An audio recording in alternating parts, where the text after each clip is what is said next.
ကဲသက်သာထိုင်ပြီးတော့နော်တရားနှလုံးသွင်းကြရအောင်နော်ဒီနေ့ထူးထူးခြားခြားပေါ့လေဓမ္မတောင်းလို့ဆိုတဲ့ကဘာကိုတရားဖြန့်ချီနေတဲ့စင်ကာပူကအသင်းကြီးကဝါတွင်3 လအတွင်းမှာတရားဓမ္မတွေကိုပြန်လဲထုတ်လွှင့်ပေးဖို့ဆိုပြီးတော့နော်တရားတစ်ပုဒ်ရှိမြင့်ဖို့ဦးဇင်းကိုတောင်းဆိုတယ်အဲ့တော့လာရောက်ပြီးလျှောက်ထားတော့ဒီနေ့ပြင်စားတို့တရားဓမ္မတွေကဒါထူးထူးခြားခြားတာတရားတစ်ပုဒ်နားမယ်ပေါ့နော်ဒီလိုလေးနှလုံးသွင်းထားမယ်နော်အဲ့တော့သူတို့တောင်းဆိုတဲ့အချက်ကအခုကိုဗစ်ဒါကမ္ဘာကပ်ယောဂါကြီးဆက်ရောက်လာတဲ့အခါပေါ့နော်ဒီလိုကပ်ယောဂါမျိုးကနှစ်တရာမှာတစ်ကြိမ်လောက်ဖြစ်လေဖြစ်တာရှိခဲ့ဘူးတယ်နော်လွန်ခဲ့တဲ့နှစ်တရာတိုင်းမှာခုလို2020ဆိုတော့ဟိုဘက်က1920ဖြစ်ခဲ့တယ်1820ဖြစ်ခဲ့တယ်1920ဖြစ်ခဲ့တယ်ပေါ့လေဒါတွေပြောနေတာသမိုင်းနေပေါ့နော်အဲ့တော့အခုလိုကာယောဂါကြီးဖြစ်လာတဲ့အခါမှာတကဘာလုံးကစီးပွားရေးတွေရောလူမှုရေးတွေရောနိုင်ငံရေးတွေရောအခုလဲကမ္ဘာအရေးတွေကအကုန်လုံးကတောင်းကနင်းနေအကုန်ဖြစ်ပြီးတော့နော်ကဘာစစ်ကြီးတောင်ဖြစ်တော့မလို့ဖြစ်နေတယ်ဒါအားလုံးသိကြတယ်ပေါ့နော်ကောင်းပြီအဲ့တော့အဲ့ဒီအချိန်လေးမှာတဲ့တရားဓမ္မတွေတရားဓမ္မနဲ့လျော်ညီအောင်နေထိုင်တတ်ဖို့နော်အဆုံးအမလေးပေးပါလို့ဒါဦးဇင်းကိုတောင်းဆိုလာတဲ့အတွက်ဦးဇင်းကလည်းဒီနေ့တို့တရားဓမ္မတွေရောပေါ့အပါဝင်ပေါ့နော်အဲ့တော့တကယ်တော့အခုထူးခြားဆန်းပြတဲ့ယောဂကြီးတွေပေါ့နော်ဟိုဘက်ကကြက်တုပ်ကွေးငက်တုပ်ကွေးဝက်တုပ်ကွေးကနေပြီးတော့လားစားစုမားစုနော်နောက်ဆင်တုပ်ကွေးတို့အပါဝင်အခုဒီနေ့ဆိုရင်ကိုရိုနာဗိုင်းရပ်စ်ဆိုတဲ့နော်ကိုဗစ်-19ဆိုတဲ့အားလုံးကြားတဲ့ယောဂဇိုးကြီးအထိနော်တဆင့်ဖြစ်လာခဲ့ပြီထူးထူးခြားခြားကြီးတွေနော်တို့တသက်တာမှာတစ်ခါကြုံဖို့တောင်မလွယ်ဘူးတဲ့ကိစ္စမျိုးတွေပေါ့နော်အဲ့တော့ထူးခြားတဲ့ဖြစ်စဉ်ကြီးတွေဒီလောကကြီးမှာဖြစ်လာခဲ့တယ်အဲ့တော့လောကကြီးတစ်ခုလုံးမှာအဲ့လိုမကြုံဘူးလောက်အောင်ကြီးကျယ်ခမ်းနားတဲ့စီးစိမ်တွေခံစားနေကြတဲ့ပုံကိုယ်တွေအခုတို့ဒူဘိုင်းတို့လိုနိုင်ငံတွေမှာအမေရိကန်တို့လိုနိုင်ငံတွေမှာချမ်းသာကြွယ်ဝတဲ့လူတွေစီးစိမ်ခံစားနေကြတယ်လို့ကောမကြားဘူးလားကြားဘူးတယ်ကဘာကြီးမှာနော်ကဘာကြီးမှာတခါတဲ့ဟာတယောက်နဲ့တယောက်ခုကဘာအရှိချမ်းနောက်ချမ်းသွားလာမှုဆိုရင်အမလီစိတ်ကူးတောင်မရင်လောက်နာယီပိုင်းနဲ့ဦးဇင်းတို့တွေရောက်သွားကြတယ်အရှိချမ်းနောက်ချမ်းနာယီ12နာရီလောက်နေရင်စီရောက်သွားရောတော့အဲ့ဒီလိုထူးခြားတဲ့ဖြစ်စဉ်တွေပေါ့အကောင်းဘက်ကလည်းအလိုအမကန်းဖြစ်နေသလိုမကောင်းတဲ့ဘက်တွေကလည်းအလိုနော်မကြောက်မနာတာလူမှုရေးကိစ္စတွေမျိုးစုံတွေနိုင်ငံရေးကိစ္စဗယံပရာတွေအားလုံးမကြရဘူးလားကြားရတွေ့ရပြီအဲ့ဒါလောကရဲ့သဘာဝပဲနော်အဲ့တော့လောကသဘာဝလောကကြီးမှာဒီလောက်ဆန်းပြမှုတွေဘာကြောင့်ဖြစ်နေကြုံနေကြရတာလဲဒါတို့တွေအရင်ဆုံးဒါသုံးသပ်ကြဖို့လိုတယ်နော်အဲ့တော့ဦးဇင်းကတော့မြတ်စွာဘုရားရဲ့တပိသားတာဝကအဖြစ်ခံယူထားတယ်ဦးဇင်းတို့ဗုဒ္ဓကိုအကျွမ်းမဲ့ယုံတယ်ဗုဒ္ဓတရားတော်တွေကိုအကျွမ်းမဲ့ယုံတယ်ခင်ဗျားတို့အယုံကြလားယုံပါလေအဓိကအဲ့ဒါဗျဦးဇင်းကတော့ဗုဒ္ဓသားတော်တစ်ပါးအနေနဲ့ပဲပြောမှာနော်အဲ့တော့ဒီကမ္ဘာဖြစ်စဉ်ကြီးတွေလောကဖြစ်စဉ်ကြီးတွေထူးထူးခြားခြားဖြစ်နေတာဟာတကုရှင်ကြီးတွေဖန်ဆင်းနေတာလို့ထင်လားယူဆသလားအဲ့လိုတို့တွေမယူဆဘူးနော်ဒါဖြင့်အလိုဖြစ်နေတာလားအဲ့တော့တရားတွေနတ်တွေပြမာတွေတကုရှင်ကြီးတွေကလုံနေတာလည်းမဟုတ်နိုင်ဘူးနော်နောက်တစ်ခုကအလိုဖြစ်နေတယ်ဆိုတာလည်းမဖြစ်နိုင်ဘူးအဲ့ဒါကိုမြတ်စွာဘုရားကနော်ဓမ္မနိယာမမှန်ကန်စွာဖော်ထုတ်ဖက်ပေးခဲ့တာကဘယ်ဖြစ်စဉ်ပဲဖြစ်လောကမှာဖြစ်နေတဲ့အကောင်းအဆိုးတွေကအားလုံးဟာအကြောင်းကြောင့်ဖြစ်တဲ့အကျိုးတရားတွေကြီးပဲတဲ့ဗါတဲ့အကြောင်းကြောင့်ဖြစ်တဲ့အကျိုးတရားတွေပါဒါဖြင့်အကြောင်းရှိလို့ဖြစ်တာပေါ့ဟုတ်ကလားနော်အကြောင်းရှိလို့ဖြစ်တာအဲ့တော့ဒုဒ္ဒဂဓမ္မတွေအရင်ဆုံးသုံးသပ်ကြည့်ရမှာဒါပဲအဲ့တော့ဒီကမ္ဘာလောကကြီးမှာထူးခြားတဲ့ဖြစ်စဉ်တွေဆန်းဆန်းပြပြကြီးတွေဘာကြောင့်ဖြစ်နေတာလဲအကြောင်းရှိလို့နော်အကြောင်းရှိလို့ဒါမြတ်စွာဘုရားပြောခဲ့ပြီသိကြတယ်အကြောင်းရှိတယ်ဟုတ်ပြီ ဘာအကြောင်းများတော့ဗျာနော်အခုတို့တွေကြုံတွေ့နေရတဲ့လောကကြီးကလောကလို့ပြောတော့လောကကြီးကကျေပြောလိုက်တာကဘာကြီးရောစัจ java လာကြီးရောဟာအခုဟိုးအနောက်အမေရိကန်ကဘာတဲ့ဥရောကဘာတဲ့တရုတ်ကတောင်တရုတ်ပင်လယ်မှာဘာတဲ့နော်ကျေလိုက်တာအဝေးကြီးလောကဒါပေမဲ့အဲ့လောကအားလုံးဟာတို့တွေကဘယ်လောက်ကျေကိုယ်နဲ့သက်ဆိုင်တာပဲကိုကြည့်အောင်နော်ကိုယ်နဲ့သက်ဆိုင်တာကိုကြည့်အောင်ဆိုတော့ကိုယ်နဲ့မထိခတ်သေးသေးကိုယ်နဲ့သက်ဆိုင်သလားမသက်ဆိုင်သေးသေးအဲ့လောကနဲ့ကိုယ်နဲ့ရောဆိုင်သလားဒါဖြင့်လောကဆိုတာအရင်နားလည်အောင်လုပ်ကြအောင်စို့နော်အဲ့လောကဆိုတာဘာလဲဆိုတော့လောကဆိုတာကအခုတို့တွေတရားနာလာကြတယ်တို့တရားဓမ္မတွေဘယ်သူတွေတို့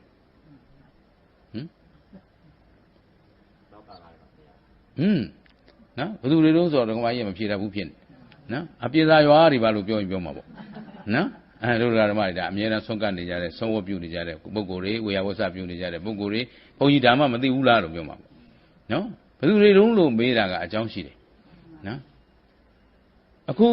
ဦးသိမျက်မှောက်ရောက်လာရတဲ့တရားဓမ္မတွေဘယ်အရဒေသကလာနော်ဘယ်လိုတွေနာမည်တွေတတ်ထားနော်တကယ်အမှန်တရားကရုပ်တရားနဲ့နံတရားရုပ်နံဓမ္မတွေဟုတ်ကလားကဲဘုသူတွေတရားလာနာကြတာတုံးလို့ဆိုဘယ်လိုဖြေမလို့ရုပ်တရားနဲ့နံတရားတွေပါဗျာဒါပြင်ခင်ဗျားတို့ဘုသူတရားနာနေတာအဲ့တရားဟောနေတာဘုသူတို့အခုဥသုမင်္ဂလာဆိုတာလဲရုပ်တရားနဲ့နံတရားပဲတရားဟောနေတဲ့ဆရာတော်ကြီးကလည်းရုပ်နဲ့နံပဲတရားနာနေတဲ့ပုဂ္ဂိုလ်တွေကလည်းရုပ်အဲ့ဒါလောကပဲနော်ကိုယ်ရုပ်ကိုယ်နံဟာကိုယ်လောကနော်ဟိုးလောကရတခွင်လုံးကြီးဘာဖြစ်နေကိုယ်နဲ့ဘာမှကိုမသက်ဆိုင်ကိုယ်နဲ့သက်ဆိုင်တာကိုယ်ရုပ်ကိုယ်နံနဲ့ထိစပ်လာမှကိုယ်လောကထဲရောက်လာတာကိုယ်ဘဝထဲရောက်လာတာဟုတ်ကလားဒီတစ်ချက်အရင်နားလည်ထားဖို့လိုတယ်လောကကြီးဘာဖြစ်နေပြီလောကကြီးကဘလို့ဖြစ်နေတာနဲ့ပြောနေကြတာနော်တကယ်လောကအမှန်ကဘာလဲဆိုကိုယ်ယုတ်ကိုယ်နံပဲဟုတ်ကဲ့လားဒါမို့ဒီရူပေလောကေဝေဒနာလောကေသင်ညာလောကေသင်္ခါရလောကေမြတ်စွာဘုရားဒီလိုပြောတာပါဠိလိုပြောရင်တို့နားရှုပ်ကုန်မှာဆိုလို့နော်ယုတ်တရားကြီးကလောကကိုခံစားနေရတဲ့ဝေဒနာဟာကိုလောကကိုမှတ်ထားတဲ့သင်ညာဟာကိုလောကနော်ကိုပြုပြင်နေတဲ့ကိုစေတနာသင်္ခါရကကိုလောကဟုတ်ကဲ့လားအဲ့ဒါကိုလောကခေါ်တာအဲ့တော့ဒီလောကကြီးမှာထူးထူးခြားခြားဆန်းဆန်းပြားပြားတွေခုဦးဇင်းကဒီကျောင်းမှာကိုဗစ်ကာလရဲ့3လပိုင်း18ရက်နေ့ကလေးကဒီပြင်စာရွာမှာဦးဇင်းကစတဲ့ချပြီးတော့ငြိမ်လေးနိုင်ငံကဘာအရေးနိုင်ငံအရေးကဘာကသတ်မှတ်ထားတယ်ကဘာကျမ်းမာရေးဖွဲ့ကြီးကသတ်မှတ်တဲ့အတိုင်းနိုင်ငံတော်ကသတ်မှတ်တဲ့အတိုင်းပေါ့လေငြိမ်လေးနေတော့ကိုကျောင်းသားမှာဘာတွေတွေ့ရတော့ဆိုအိုးလှလိုက်တဲ့ငှက်ကလေးတွေနော်ထူးထူးဆန်းဆန်းသရဝါလေးတွေပေါ့လေတွေ့နေရတာကိုကတောထဲမှာနေနေတာဆိုတော့တွေ့နေရတော့ငှက်ကလေးတွေကလည်းရောင်စုံပြအရွယ်အစားအစုံပြနော်လှလိုက်တာလည်းပြောမနေနဲ့တော့သူတို့အစားတောက်ကြတော့လည်းအစုံပြအသီးနှံစားတာရှိတယ်ပိုးမွားလေးတွေစားတာရှိတယ်တခါမိုးဦးကြဦးသိန်းနေလိုက်တော့ဒီမှာလည်းဒီလိုကကိုကြမနေဘူးတော့လေအဲ့တော့တွေးလိုက်တာပလူတွေထွက်တယ်ပလူတွေမြေကြီးတွေကထွက်လာကြတာမိုးတွေရွာတော့အောက်ကပူတော့သူမနေနိုင်ဘူးထွက်လာတောင်ပန်တွေပေါက်ပြီးထွက်လာတာပလူတောင်ပန်ပေါက်တာဘာဖြစ်လို့တော့ဦးဇင်ကြည့်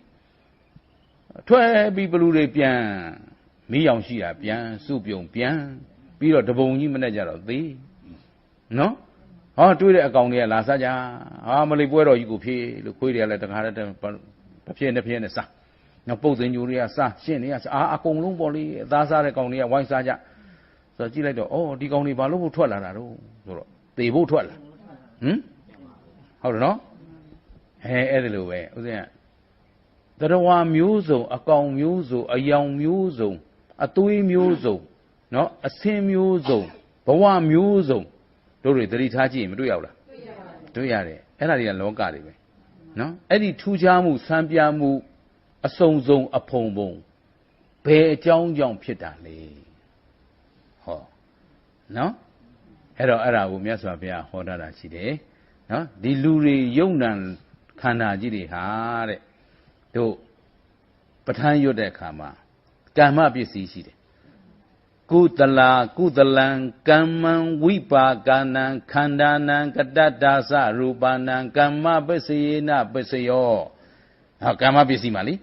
Nó kamma pisi mà thì lúcပြောလိုက်တာkutalang kamman này, so kutalang so kudo akudo.အဲ့ဒီကုသိုလ်အကုသိုလ်ကံတွေဟာဝိပါကနံခန္ဓာနံဒီယုံနံခန္ဓာဝတ်ကောင်ကြီးကိုဟောဟမ်အခုငါတို့ခန္ဓာဝတ်ကောင်ကြီးကိုရတာကံကြောင့်กว่าတယ်ဟောဘာကြောင့်ကုသိုလ်ကံတွေ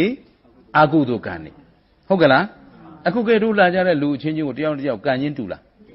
မတူလို့ဗောဗျတယောက်တစ်ယောက်ဒီမှာရုပ်ချင်းလည်းမတူဘူးအယမောင်းချင်းလည်းမတူဘူးဝါရပိန်တာလည်းမတူဘူးယောဂရှိတာမရှိတာလည်းမတူဘူးမျက်စိမုံတာမမုံတာလည်းမတူဘူးဟမ်သွားကြိုးတာမကြိုးတာလည်းမတူဘူးသပင်ဖြူတာမဖြူတာလည်းမတူဘူးကြည့်တယ်စမ်းဘာတူလို့အဲ့ဘာမတူလို့အကံအကြောင်းတရားမတူလို့ဒါဖြင့်ငှက်ကလေးတွေအယောင်သွေးတွေမတူတာရောသူတို့စားတဲ့အစားတော့မတူတာရောနော်စားတာတောက်တာလည်းမလီပိုးကောင်ငမွားကောင်စားရတဲ့ဘဝရှိတယ်မစင်စားရတဲ့ဘဝမစင်စားတဲ့ကောင်တွေလည်းရှိတယ်နော်အသွေးပြည်တလိပ်တွေစားတဲ့ကောင်တွေရောရှိတာပဲငါတို့ကအယုံညံ့လို့ထားတဲ့ဟာတွေစားတာနော်တို့ထက်မုံမြတ်တဲ့နတ်သုတ်ဓာတွေစားနေတဲ့ပုဂ္ဂိုလ်တွေရောဘာမှစားเสียမလို့ပဲနဲ့စိတ်အာဟာရပီတိလေးနဲ့နေတဲ့မြမာကြီးတို့လိုပုဂ္ဂိုလ်တွေရောအားလုံးယုံတယ်နော်ဘာကွာတာတော့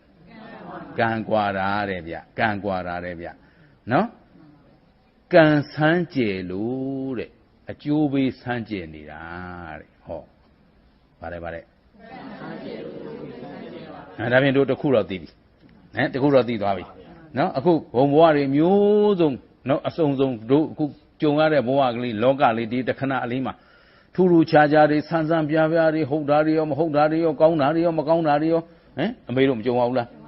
ကောင်းနေတဲ့အချိန်လဲကြုံတယ်ကိုပြောတာပြီးကိုလှုပ်တာအောင်နော်အစင်းစင်းအမလီနော်အမေကြီးမှအမေကြီးဆိုပြီးအောင်မြင်နေတဲ့ဘဝလဲရှိတယ်အခုပြောမကောင်းဆိုမကောင်းရောမကြုံအောင်လားဟိုမပြီးဒီမပြီးအရာမရောက်တော့ဘူးခုငါတို့ကအိုးပြီကိုကွက်လာပြီငါတို့ကအရာမရောက်ချင်တော့ကိုပြောတာမပြီးရင်သူကဒေါသဖြစ်သေးတာနော်အဲ့တော့အဲ့ဒီလိုတွေဖြစ်လာတာဘယ်သူကြောင့်တော့ကံကြောင့်နဲ့ဟောအဖေကတွေ့သွားပြီဘာကြောင့်လဲကံကြောင့်နော်ကံဆန်းကျယ်လို့အကျိုးပေးဆန်းကျယ်နေကြတာပါတဲ့ဟုတ်ပြီနော်အဲ့တော့ကုသလံကမ္မံဝိပါကနံခန္ဓာနံလို့သူကပြောလိုက်တာဒီဝိပါကဝတ်ကောင်ခန္ဓာကောင်ကြီးဟာကတ္တတာစအခုနေ့စဉ်နဲ့မြဆက်ခဒီခန္ဓာကိုယ်ကြီးရုပ်ချုပ်ငိမ့်ရုပ်သိမ်းမသွားသေးသေး၍ဒီတဘွားဒီတခန္ဓာကြီးဒီတဘွားစာမပြီးသေးသေးဒီတဘွားမှာကြုံရမယ့်ကိစ္စတွေအကုန်လုံးလာမယ်တဲ့ပြုခဲ့တဲ့ကုသိုလ်အကုသိုလ်ကံတွေကြောင့်ဟုတ်ကဲ့လားအဲ့တော့ဒါကြောင့်ကံကြောင့်နော်ဘဝမျိုးစုံအယောင်အသွေးမျိုးစုံအစားအသောက်မျိုးစုံစီးစိမ်မျိုးစုံနော်ဘေးအန္တရာယ်မျိုးစုံမကြုံပါဘူးလားအေးဗျာဒါဖြင့်အခုဒီဘကကဗကပ်ဘေးယောဂါကြီးနဲ့တို့ဘာလို့ကြုံကံဗျခင်ဗျားတို့ကျွတ်တို့ပြုခဲ့တဲ့ကံနော်ကဘာသူကဘာသားအားလုံးဗျာတဲ့တထက်သေးပြုထားခဲ့တဲ့ကံကြောင့်ခင်ဗျားတို့ကျွတ်တို့ရှိနေတဲ့ဒီအချိန်ကြီးမှဒီကတ်ကြီးဖြစ်လာတာတဲ့ဗျာဟုတ်ပြီနော်ဟုတ်ပြီဒီကတ်နဲ့တော့ကြုံကြပြီနော်ကိုယ်စီဒီယောဂါကြီးရောက်လာပြီလားရောက်လားကိုယ်ထံတော့မရောက်သေးဘူးဒါဖြင့်တို့ထံရောက်မဲ့ကံတော့တို့မပါသေးဘူးနော်တို့တော့မရောက်ဘူးလို့ပြောနိုင်သလားမပြောနိုင်တော့စိုးရင်ရဘူးလားမစိုးရင်နေရတာဘာကြောင့်ကံကြောင့်ပဲအတိတ်ကစိုးရင်ဘွယ်ရာကံပြုခဲ့လို့ဟုတ်ကဲ့လားအဲ့တော့စိုးရင်မှုလောက်နဲ့ပြီးမဲ့လူကလည်းစိုးရင်မှုနဲ့ပြီးသွားမှာဗျဒီဝေဒနာကြီးကိုကိုယ်တိုင်ခံစားရပြီးကိုဗစ်ဖြစ်လို့ပါတယ်ဆိုပြီးဟိုမှာယောဂတက်ကုနေရတယ်လို့မရှိဘူးလားဒါကလည်းသူ့အကျိုးပေးနေသူဗျအဲ့ဒီထက်မှ quarantine နေရမယ်ဆိုပြီးတော့ဟိုမှာ21ရက်နေလို့နေရနော်အထိန်ခံကြအချုပ်ခံရအလောင်ခံရမရှိဘူးလားဒါပေါ့ခဏတစ်ပြုတ်ဖမ်းထားဘူးတဲ့လူကခဏတစ်ပြုတ်တော့ငြိမ်နေရမှာပေါ့နော်အကြောင်းကံကလေးတွေကသူ့ကံနဲ့သူခွဲခြားပြီးလာကြတာနော်အဲ့တော့ကံဆန်းကျယ်လို့ဘာဖြစ်လဲအကျိုးပေးဆန်းကျယ်တယ်ပြောကြည့်ပါဦးဒါလေးတွေနှလုံးသွင်းဖို့လိုအပ်တယ်အဲ့ဒါဥဒ္ဒန်ဒီရှေ့ပိုင်းမှာပြောမှာနောက်ကြတော့ဟောလေရှေ့ဆက်ပြီးတော့ပြောမယ်စကားကဒီကိုဗစ်ကာလမှာဘလို့နေကြမှာတော့ကိုဗစ်ကာလကြီးကိုဘလို့ဖြတ်သန်းမှာဆိုဒီကိုဗစ်ကာလကြီးကဘယ်တော့ပြီးမှလည်းမသိဘူးဗျနော်ဘယ်တော့ကြာမယ်ဆိုတာလဲဘူးမှမသိနိုင်ဘူးဒီပြဿနာကြီးကသူကဖြေရှင်းဖို့ကနောက်မှာနော်ဟိုကမ္ဘာခေါင်းဆောင်ကြီးတွေနော်နိုင်ငံခေါင်းဆောင်ကြီးတွေနော်သူတို့ ဆွေးနွေးကြတော့တိုင်ပင်ကြတော့နှီးနှောကြတော့ရှာဖွေကြတော့ပညာရှင်ကြီးတွေကရှာဖွေနေတော့နော်ကောင်းပြီဒါပေမဲ့တို့အရေးကတို့အရေးတို့လို့ဖို့အရေးကြီးတာနော်အဲ့တော့တို့အရေးတို့လို့ဖို့အတွက်အခုဦးဇင်းကအကြောင်းရှာပေးနေတယ်နော်ဘာရှာပေးတာအကြောင်းရှာပေးတာဗျအဲ့တော့ကံဆိုတာဘာလဲလို့မေးတော့တို့နေ့စဉ်ပြုနေတဲ့ကာယကံဝစီကံမနောကံမရှိဘူးလားရှိပါတယ်အေးအဲ့ဒီကံတွေကပေါက်ဖွာလာတာဗျနော်အဲ့ဒီကံတွေကအခုကာယကံဝစီကံမနောကံနော်လောကကြီးကိုအမျိုးမျိုးပြောင်းလဲပြစ်နေတာဒီကံတရားတွေနော်ကံတရားတွေလူတွေရဲ့ကုသိုလ်ကံတွေအားကြီးလာရင်လောကကြီးကตายလာတယ်အေးချမ်းလာတယ်တည်ငြိမ်လာတယ်ချမ်းသာလာတယ်နော်အကုသိုလ်ကံတွေအားကြီးလာရင်နော်ပူလောင်လာတယ်ဆူပွက်လာတယ်နော်မငြိမ်းချမ်းတော့ဘူးကိုယ်ပတ်ဝန်းကျင်ကိုကြည့်နော်နောက်ဆုံးကိုကြည့်နော်ကိုလောဘဒေါသဥစည်းနေရင်ဒီခန္ဓာကိုယ်ကြီးငြိမ်းချမ်းသေးလားဟမ်ပူလောင်လာပြီဆူပွက်လာပြီခက်ထန်လာပြီကြမ်းတမ်းလာပြီဟုတ်ကလားအေးပင်ပန်းလာပြီဆင်းရဲလာပြီလောဘဒေါသများငြိမ်းနေတဲ့အခါများဆိုဘယ်နဲ့အေးချမ်းလို့ကိုယ်စိတ်ကလေးအဲ့ဒါလောကဗျနော်အခုကငါတို့ကတလောကလုံးကိုယ်နဲ့လက်လန်းမမီတာကြီးပြီးတော့တခါတည်းဘယ်တော့ပြီးမှတော့လုံးနေမဟုတ်ဘူးကိုကြည့်ကိုကြည့်နော်ကိုငြိမ်းချမ်းတာလဲကိုသိတယ်ကိုမငြိမ်းချမ်းတာလဲကိုသိတယ်အဲ့တော့ကံသုံးပါးမှာကုသိုလ်ကံလေးတွေလုံနေရင်ငြိမ်းချမ်းနော်ဘုရားဝတ်တက်နေတယ်မေတ္တာပို့နေတယ်မငြိမ်းချမ်းဘူးလား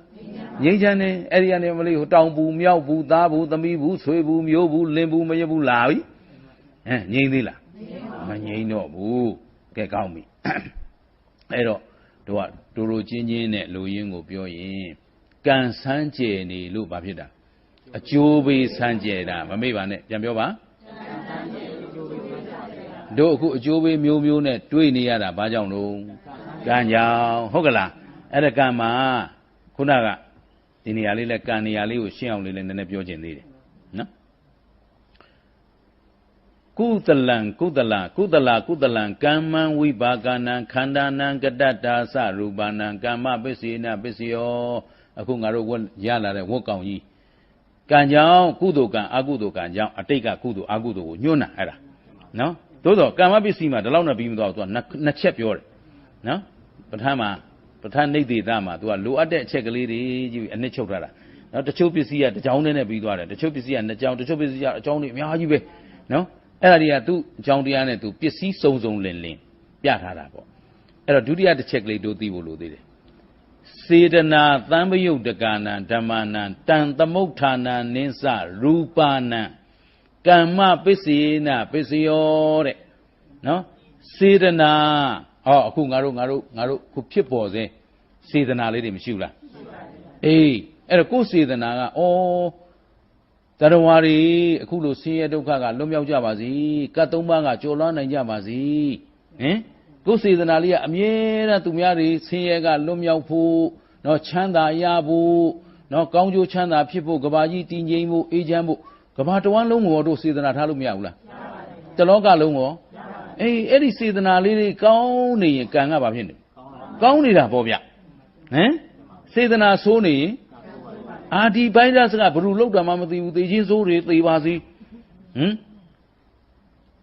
ဘာဖြစ်သွားတော့အကုသိုလ်ဖြစ်သွားတယ်ဗျအကုသိုလ်ဖြစ်သွားရင်ကိုကကံကောင်းလုပ်နေတာလားကံဆိုးလုပ်နေတာလားဒါဖြင့်အကျိုးပေးရပါလို့အဆိုးလာမှာပေါ့ဗျနော်တို့ကအကျိုးပေးကောင်းတာလိုချင်လားမကောင်းတာလိုချင်ကောင်းတာလိုချင်ဒီနေရာတော့သတိထားရမယ်နော်စေတနာတဲ့စေတနာကောင်းမှကံကောင်းမှဟုတ်ကလားအဲ့တော့ဘယ်သူတူတရားမှမပင်ပန်းစေခြင်းမဟုတ်ဗျာနော်မစင်းရဲစေခြင်းမဟုတ်ဗျာဒီစေတနာလေးမမွေးသင့်ဘူးလားအားလုံးအခုကပ်ဘေးဒုက္ခတွေရောက်လာပြီဆိုရင်ရောက်သည်ဖြစ်စေမရောက်သည်ဖြစ်စေနော်အားလုံးသတိထားမှာစေတနာကောင်းထားကြဖို့လိုတယ်နော်ဒါတို့ကဗုဒ္ဓလမ်းစဉ်နော်ဘသူတွေတရားပြဘသူတွေကကဘာကြီးပြက်အောင်ဖန်တီးနေတလောကလုံးဖြည့်ဆည်းဖို့ကြံနေအဲ့ဒါသူတို့အလုပ်နော်ကိုယ့်အလုပ်ကပါလို့စေတနာကောင်းထားဖို့ဗါတဲ့ဒါဖြင့်ဒီကံကိုပြင်လို့ရမရရတယ်နော်ဒါမို့ကံမှာနှစ်ပိုင်းပြောတာဗျနော်ကုသလံကမ္မံဝိပါကနံဆိုတာတို့တခုဝိပါကဝတ်ကောင်ကြီးအခုရထားတဲ့ဝတ်ကောင်ကြီး ဒီဝတ်ကောင်ကြီးကအတိတ်ကပြုခဲ့တဲ့ကုသိုလ်ကံအကုသိုလ်ကံတွေကြောင့်ဖြစ်တာတဲ့ဟုတ်ပြီလားဆိုတော့ကုသိုလ်ကံအကုသိုလ်ကြောင့်အကျိုးပေးခန္ဓာကြီးရထားပြီဒါဖြင့်ငုံစုံပြည့်သူလှုပ်သမျှတို့ကခံနေုံမလားနော်အကျိုးပေးမကောင်းတာနဲ့ဒုစိတ်တွေမကောင်းဖြစ်နေရမလားနော်အဲ့တော့ဒုတိယတစ်ကြောင်းကိုသေချာပြန်ကြည့်တော့စေတနာသံယုတ်တကနံဓမ္မနံတံသမုဋ္ဌာနာနိစ္စရူပနာနဲ့အဲ့ဒီနောက်ကဟာလေးကအရေးကြီးတယ်အခုတံသမုဋ္ဌာနာနိစ္စရူပနာဒီစေတနာထပ်ပါတာခင်ဗျားတို့ယုတ်ဟမ်အခုခင်ဗျားတို့ဒီယုတ်တရားကြီးကစေတနာများကောင်းနေရင်လေယုတ်ကလေးတွေကလည်းကောင်းကြည်လို့ဟမ်စေတနာတန့်ရှင်းစင်ကြယ်တဲ့လူကယုတ်လေတန့်ရှင်းနေတာခင်ဗျဟမ်တက်ကြတဲ့စေတနာနိုးကြတဲ့စေတနာကောင်းမွန်တဲ့စေတနာမွန်မြတ်တဲ့စေတနာမွေးကြည်စမ်းဟမ်စေတနာဇိုးတွေသာကိုယ်တဏ္ဍာထားရင်ယောဂဇိုးတွေလည်းလာတော့မယ်ဟမ်ဘေးဇိုးတွေရောယံဇိုးတွေရောဟောသူကလာခြင်းလို့လာတာလားစေတနာဇိုးတွေလို့လားစေတနာသံယုတ်တကနံဓမ္မနံစေတနာနဲ့ရှင်နဲ့တွေ့နေရတဲ့ခင်ဗျားတို့ဓမ္မတွေယုတ်ဓမ္မနန္ဓမ္မအာယုံဓမ္မတွေမရှိဘူးလားစေတနာသံယုတ်တကနံဓမ္မနံတံသမုဋ္ဌာနာနိစ္စရူပနံဟောအဲ့ဒီစေတနာပြဋ္ဌာန်းလိုက်တဲ့ခင်ဗျားတို့ယုတ်နော်ဒီယုတ်ကလေးတောင်တချို့အသက်ဘလောက်ကြီးကြီးအိုတက်ကြွနေတယ်နော်ကုသိုလ်လုပ်ဖို့ဆိုနိုးကြတက်ကြွနော်သွားဟာလာဟာလှုပ်ဟာရှာဟာအမနဲ့ဆွန်းလောင်းမယ်ဟာဘယ်အရေးဖြစ်တက်ကြွလုပ်နေတော့အခုဦးဇင်းတို့နော်အများကြီးတွေ့ဘူးတယ်ဗောဗျာအခုနိုင်ငံတော်မှာလည်းအသီးသီးပဲအသက်ဘလောက်ရှိနော်စေတနာကောင်းနေတော့စိတ်ကောင်းနဲ့လုံနိုင်ကိုင်းနိုင်တဲ့အသက်ကြီးတဲ့လူတွေရောမရှိဘူးလားအေးအခုဦးဇင်းတို့မုံကုန်းမြို့မှာဆိုရင်ဦးဇင်းကအခုမိသားကနေအကြီးဆုံးရဲဘော်ကြီးဆိုတာဆရာကြီးတခါကြီးဥတာထေးဆိုတာရှိတယ်အခု60ကျော်နေပြီသူကမိသားဝုတ်ဆောင်ကြီးနဲ့ဘယ်ပွဲဖြစ်တက်တော့သူကရှိရနေသူကဘာလို့ဆိုတော့ဒီယာဓုတွေဒါတွေကိုမက်တာလားဆိုမဟုတ်ဘူးတဲ့သူကဒီလူမှုလုပ်ငန်းတွေလုပ်နေရတာကိုပြောနေတာခုချိန်ဒီယူနီဖောင်းမချုပ်ဘူးဒီယူနီဖောင်းကြီးနဲ့ဒါကြီးကို तू မက်နေတာလားဆိုမဟုတ်ပါဘူးလေနော်ဟောတခါကြီးကလေရက်ရောအကျိုးပြုမဲ့အလုပ်ဆိုဘယ်နေရာဖြစ်ရှေ့တန်းသူပါသူများမကောင်းမပြောဘူးသူများအတင်းသူမပြောဘူးသူဘာလုပ်ရမလဲသူဘာအကျိုးဆောင်ပေးရမလဲစေတနာလေးကထဲနေတော့လေသူ60ကျော်ရုပ်ကြီးကအမလီလူငယ်တွေတောင်မလိုက်နိုင်မလီဘာအလိုကျွန်တော်တို့မလိုက်နိုင်ဘူးတဲ့ဘာလို့သူစေတနာသိပ်ထက်တယ်ဟောဒီလိုမျိုးဦးဇင်းတို့အများကြီးတွေ့ခဲ့ဘူးလေနော်အဲ့တော့အသက်ဘယ်လောက်ရှိပြီဆိုတာအဓိကမဟုတ်ဘူးဗျအဲ့ဒါလေးလည်းဦးဇင်းကကြုံလို့ပြောအောင်မယ်အိုးရဲဆိုတာဘာပြောတာကြုံလို့ဦးဇင်းတရားဟောပြီဆိုဟောစရာတွေအများကြီးဖြစ်လာတာဗျနော်အိုးရဲဆိုတာဘာပြောတာနားထောင်တို့အိုးပြီဆိုရင်အိုးရင်မစွမ်းတော့ဘူးလို့မပြောဘူးလားအိုးမင်းမစွမ်းမသွားနိုင်မလာနိုင်မလုံနိုင်မကဲနိုင်မပြောနိုင်မဆိုနိုင်ဟိုဒါအိုးတာခေါ်တာမလားဟေးအဲ့တော့အိုးခြင်းတရားရဲ့အစစ်မှန်ဟာတကယ်တော့ကုသိုလ်တရားတွေလုပ်ဖို့မစွမ်းတော့ရင်အိုးပြီလို့ခေါ်တယ်ကုသိုလ်တရားတွေလုပ်နိုင်သေးတယ်အခုမနေ့နင်တို့အိယာထားတိုင်းဘုရားတောက်တော်ရင်လဲနိုင်သေးလားလဲနိုင်တယ်နော်ဘုရားဝတ်ပြုနိုင်သေးလားမေတ္တာတွေရောပရိတ်တွေရောစွမ်းတာပေါ့ဗျစွမ်းရင်ဒါဖြစ်တယ်မအိုသေးဘူးဒါပဲဗျအသက်ဘယ်လောက်ရှိပြီလို့ပြောတာမဟုတ်ဘူးနော်အဲ့ဒီထဲမှာမှအစွမ်းထက်သလောက်ဟာသမထတွေလည်းလုံနိုင်တယ်ဝိပဿနာတွေလုံနိုင်တယ်ဘာဝနာအလုပ်တွေလုံနိုင်တယ်ဆိုရင်ဒီလူအသက်ဘယ်လောက်ရှိမအိုဘူးဗျတရားကျော်လည်းမအိုဘူးဗျသဘောပေါက်တယ်နော်အဲ့မစွမ်းတော့မှအိုတယ်လို့ခေါ်တယ်အခုခင်ဗျားတို့ကကုသိုလ်အရေးကိုစွမ်းတာမစွမ်းတာမတိုင်းပါဘူးဗျငါးပါးအာယုံကာမဂုဏ်မခံစားနိုင်ရင်ခင်ဗျားတို့ကအိုပြီးထင်နေတာဟိုပွဲလဲဒီမပါဒီပွဲလဲကိုမပါမင်္ဂလာဆောင်လဲဖိတ်တော်မဖိတ်တော်ဘူးဆိုရင်မစွမ်းတော့ဘူးလို့ခင်ဗျားတို့ထင်တယ်မင်္ဂလာဆောင်မသွားလို့အရေးကြီးလားအမလီလက်ဖွဲ့တောင်နော်သက်သာသေးဟုတ်ကလားအလူမပွားတာအမလီခလုတ်တောင်မတိုက်တော့ဘလို့ရှုပ်တကယ်တော့ပွဲလန်းသမိန်တွေမသွားရတာမစွမ်းတာလားမဟုတ်ပါဘူးဗျဂုံပူပွဲတွေလက်မှတ်ပေးပွဲတွေမရတာမစွမ်းတာလားကဲတော့လောကကြီးမှာလေကျုပ်ကတော့သိရည်စရာကောင်းတာနော်အရွယ်နဲ့အများပေါ့လေအရွယ်ဘောင်းစုံအတန်းစားဘောင်းစုံဟာလက်မှတ်နောက်လိုက်တဲ့လူတွေဒစိမ့်နောက်လိုက်တဲ့လူတွေဘွဲနောက်လိုက်တဲ့လူကျုပ်ကကြည့်ပြီးအချိန်ကုန်ပြီတာတို့အဲ့လက်မှတ်တွေကိုစွမ်းနေထင်တာနော်ဒစိမ့်တွေကိုစွမ်းနေထင်နေတာတကယ်အစွမ်းအစ်စ်ကဘာလဲ လူဘဝလေးရကြိုက်ကလေးမှာနော်ဒါနမှုသီလမှုဘာဝနာမှု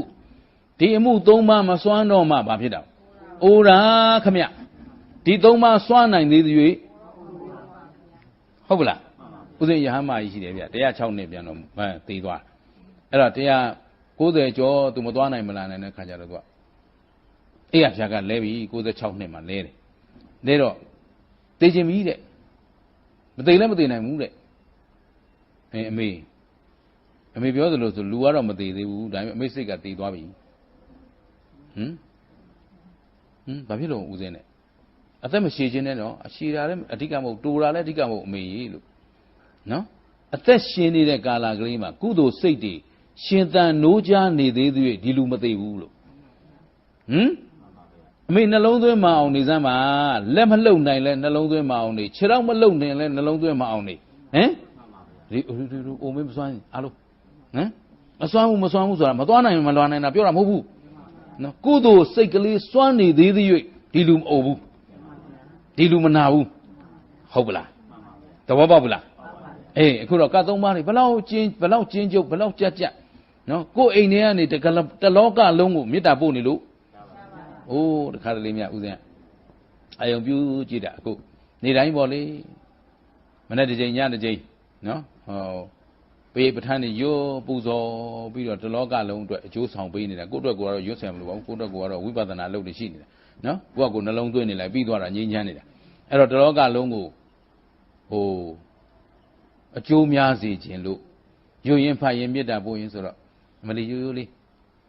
အရှိရ၌ရှိသောအနန္တစัจ java လာအနန္တတတ္တဝါတို့အာယုပြုကြည့်လိုက်တာအမလီအရှိရမှာစัจ java လာအနန္တတတ္တဝါအနန္တဘေးရန်ခတ်သိမ်းငြိမ်းကြပါစေအမလီကိုအကြောင်းနဲ့နေထိုင်နေတာဘယ်မှမသွားဘူးဗျာဒါပေမဲ့တလောကလုံးစာအလုံးလုံးလို့ရတယ်စဉ်းစားကြည့်ဗျအိယာဖြာကဆိုတော့အိယာတွေကနေရောတလောကလုံးစာလုံးလို့မရဘူးလားအောင်မလီဒါသိရင်ဗုဒ္ဓဘာသာမစွမ်းတဲ့အချိန်မရှိဘူးခင်ဗျာနော်သေတဲ့အချိန်သုတိစိတ်ကြတဲ့အချိန်ဒီစွမ်းတယ်ဗျာတခါကြီးမှားတာနော်အရေးကြီးတယ်ဗျဒီ point နေသိအရေးကြီးတယ်ဥစဉ်နှလုံးသွင်းကြည့်တယ်ကိုဖျားကန်းလေးတွေကနေခန္ဓာကုတိတိုက်ထဲကနေတခါတဲ့အာယုံပြုပြီးတော့တလောကလုံးအေးချမ်းကြပါစေတာယာကြပါစေမေတ္တာပို့နေလိုက်တာငါအစွမ်းကြီးလာကြီးလားဗုဒ္ဓဘာသာဝင်တွေအစွမ်းကြီးလာကြီးလားကွနော်အသိဉာဏ်ကြီးရင်ကြီးသလောက်လုပ်လို့မရဘူးလားဒါဗျနော်အဲ့တော့အိုပြီဆိုတာအိုတယ်ဆိုတာဘာခေါ်လဲဆိုတော့လူနော်အရင်အမြင့်ဖြစ်တဲ့ကုသိုလ်ရေးတွေဒါနမှုသီလမှုဘာဝနာမှုမစွမ်းတော့မှဘာဖြစ်တာတော့နောက်မှတ်ထားတော့နော်အိုတယ်ဆိုတာဘာလဲကုသိုလ်ရေးတွေမစွမ်းမှအိုတာဒါဖြင့်ကုသိုလ်ရေးတွေစွမ်းနေသေးသည်အဲ့တော့အသက်ဘယ်လောက်ရှိပြီဆိုတာအိုခြင်းကိုပြောတာလားမဟုတ်ဘူးခင်ဗျဟုတ်ပလားအဲ့တော့ဒီတဲ့အရေးကြီးတာတဆင့်သွားကြအောင်တို့အချိန်ကလေးရှိတဲ့အတိုင်းသွားရမှာဟုတ်ဗျာနော်အဲ့တော့ကောင်းပြီအကျိုးပေးတွေစမ်းကြဲတာဘာကြောင့်လို့ဟုတ်တော့ပြောရင်ဆိုရင်မိကိုကံစမ်းကြဲလို့ဗါတဲ့အမလီအားကိုရတယ်ငါယောဂီတွေကလည်းနော်အကျိုးပေးတွေအခုမျိုးစုံဖြစ်နေတာဘာကြောင့်လို့ကံစမ်းကြဲလို့ဒါဖြင့်ဒီကံကရောဘုရားသခင်ဖန်ဆင်းတာလားတကုရှင်တွေကလုပ်ပေးတာလားအလိုဖြစ်တာလားဒါဖြင့်သူလည်းအကြောင်းရှိရဟုတ်ကလားဒါဖြင့်ဒီကံဘယ်သူကြောင့်ဖြစ်တာလဲဟောလာပြီနော်အဲ့တော့ခုနကစေတနာသံယုတ်တကနာဓမ္မနာတံသမုဋ္ဌာနာနိစ္စရူပနာကမ္မပစ္စယေနပစ္စယောဆိုတဲ့အပိုင်းလေးမှာပဲရှိတယ်ဗျစေတနာဆိုတာခင်ဗျားတို့စိတ်စိတ်စေတနာတယ်လို့မပြောဘူးလားစိတ်ထဲကဖြစ်လာတဲ့စေတနာဆိုတာကနော်စေတသိက်ပိုင်းပေါ့ဗျာဒါတွေရှင်းပြရင်ဘယ်ဒီနေ့ဝါတွင်း3လကျော်ဟောလိမ့်မယ်ဒီတရားနော်အဲ့လိုဝါတွင်း3လလည်းဟောမှာပါနော်အခြေအနေပေါ်မူတည်ပြီးတော့ကျိုးတို့ပြင်စာမှာဟောရင်ဟောမယ်မော်ပြီးမှဟောရင်ဟောမယ်ပြင်စာမော်ပြီးပေါ့နနေရဟောပြီးတော့မှနော်ကဘာလောကကြီးကိုအကျိုးပြုကြမှာပေါ့ဗျာနော်ကဲထားပါတော့အဲ့တော့ဒီစိတ်စေတနာလေးဒီလိုလေးတွဲမှတ်ထားလိုက်နော်ရိုးရိုးလေးနော်သူ့အစစ်နဲ့သူဟောမှာဟုတ်ဗျနော်အဲ့ဒီစိတ်စေတနာလေးဟာတလောကလုံးကိုပြုပြင်လို့ရနိုင်မရနိုင်ဘာလို့ဆိုအဲ့ဒီစိတ်ဆန်းကျယ်လို့တဲ့ဟောစိတ်တွေကလေသူတော်ဘာကိုပျက်စီးစေခြင်းနဲ့စိတ် နော်သူတစ်ပါးကိုကြည်ဝါစေခြင်းနဲ့စိတ်ဒီလိုမျိုးစုံမရှိဘူးလားဆန့်ကျင်ဘက်တွေလေအခုကဲဗိုင်းရပ်စ်ကြီးတွေဘာလို့ပေါ်လာစိတ်ပြသူတို့စိတ်ပဲသူတို့စိတ်ကကဘာကြီးကိုလွှမ်းမိုးခြင်းနဲ့ချဲလဲခြင်းနဲ့နော်အနိုင်ကျင့်ခြင်းနဲ့ဆိုတဲ့စိတ်ကလေးကြောင့်မကောင်းတဲ့စိတ်တွေလွှမ်းခြုံလာတော့မကောင်းတဲ့တရားတွေထွန်းကားလာခဲ့တယ်ဟိုးကောင်းတဲ့လူတွေကလည်းလောကကြီးကိုအကျိုးပြုကျင်တာဒီနေ့ကမ္ဘာပတ်ဝန်းကျင်ထိမ့်သိမ်းဆောင်ရှောက်ရေးအဖွဲ့ဆိုရင်ဘယ်နိုင်ငံမှာတက်တော်တွေပြုံးတီးနေပြီလဲဘယ်နိုင်ငံမှာရေမြေသဘာဝတွေဆုံးရှုံးနေသလဲဘယ်နိုင်ငံတောက်ရည်တန်းရဖို့နော်ရေတန်းတွေမဆုံးရှုံးသွားဖို့တောက်ရည်တန်းတွေမပျက်စီးသွားဖို့နောင်နာမဲ့နှစ်ပေါင်းများစွာထောင်တောင်းချီအထိကမ္ဘာကြီးကိုထိမ့်သိမ်းနိုင်ဖို့တဲ့ကောင်းသောစေတနာတွေနဲ့လိုက်ဆောင်ရှောက်နေတဲ့အဖွဲ့တွေရောမရှိဘူးလားဗျဟောနော်စေတနာကောင်းရင်ကံကောင်းတယ်အဲ့တော့စိတ်ကောင်းရင်ကံကောင်းတယ်ဟောပြန်ပြောစိတ်မကောင်းရင်ဟောကံမကောင်းရင်အကျိုးပေးမကောင်းဘူးဒီသုံးချက်ထဲကိုနင်တို့မိတ်နော်စိတ်ကောင်းရင်ကံကောင်းတယ်ကံကောင်းရင်အကျိုးပေးကောင်းတယ်ဟုတ်ကလားဒီမှာခွက်ကမပါဘူးနော်တော့လောက်ရအဲ့ဒီလူတွေကကျုပ်ကိုကြောက်ချထားတာနော်ခင်ဗျားတို့ဒီမှာပြသုံးချက်ထဲပြနော်စိတ်ကောင်းရင်ကံကောင်းတယ်ကံကောင်းရင်အကျိုးပေးကောင်းဟုတ်ကလားအကျိုးပေးမကောင်းတာဘာကြောင့်လို့ကံမကောင်းလို့ကံမကောင်းတာဘာကြောင့်လို့စိတ်မကောင်းလို့ဟောအဖြေရထွက်လာဘာမကောင်းတာလို့စိတ်မကောင်းတာအဓိကဘာမကောင်းတာလို့မကောင်းတော့စိတ်တွေလွှမ်းခြုံလာလို့မကောင်းတဲ့ကံတွေများလာတယ်ဟောဟုတ်ပြီနော်အခုတယောက်နဲ့တယောက်ပျက်စီးစေလို့စိတ်တွေတိုက်ခိုက်ခြင်းစိတ်တွေပြိုင်ဆိုင်ခြင်းစိတ်တွေဒီကဘာကြီးတစ်ခုလုံးမများလာဘူးလားဒါကဘာဆိုတာခြုံသုံးတတ်တာအဓိကသုံးတတ်မှာကိုယ်စိတ်ကိုသုံးတတ်ကိုယ်လောကလေးကိုငြိမ်းချမ်းဖို့ကိုယ်စိတ်ကလေးကိုထိန်းချောင်းဖို့မလိုအပ်ဘူးလားကောင်းပြီအဲ့တော့တရားကိုပိုင်နိုင်မှတ်မိအောင်လုပ်ထားအောင်စိတ်ဆန်းကျယ်လုံးလို့လူတွေရဲ့စိတ်တွေအမတန်ဆန်းကျယ်တရဝါတွေရဲ့စိတ်ကအမတန်ဆန်းကျယ်တယ်ဗျစိတ်ကလေးတွေဟိုမှာငှက်ကလေးတွေရောင်းစုံနော်အဖြူလေးတွေအနီလေးတွေအကြောင်ကြားလေးတွေမလေးတောင်ပန်လေးတွေကဖြူလိုက်နော်ခန္ဓာကိုယ်ကနဲ့လိုက်ခန္ဓာကိုယ်ကဖြူလိုက်တောင်ပန်လေးတွေကနဲ့လိုက်အမလေးအညူရောင်လေးတွေနဲ့အယောင်ပေါင်းစုံများလာကြီးလားဟဲ့ဘာဖြစ်လို့ဒီခန္ဓာမြောင်းပေါင်းစုံရနေတာလဲဆိုတော့စိတ်ကလေးတွေဆန်းကျယ်နေလို့လေဟောနော်သူစိတ်ကဒီလိုလေးဆိုလှမှာပဲဆိုအဲ့လိုလေးဖြစ်သွားခြေတန်းရှည်ငှက်ကလေးတွေ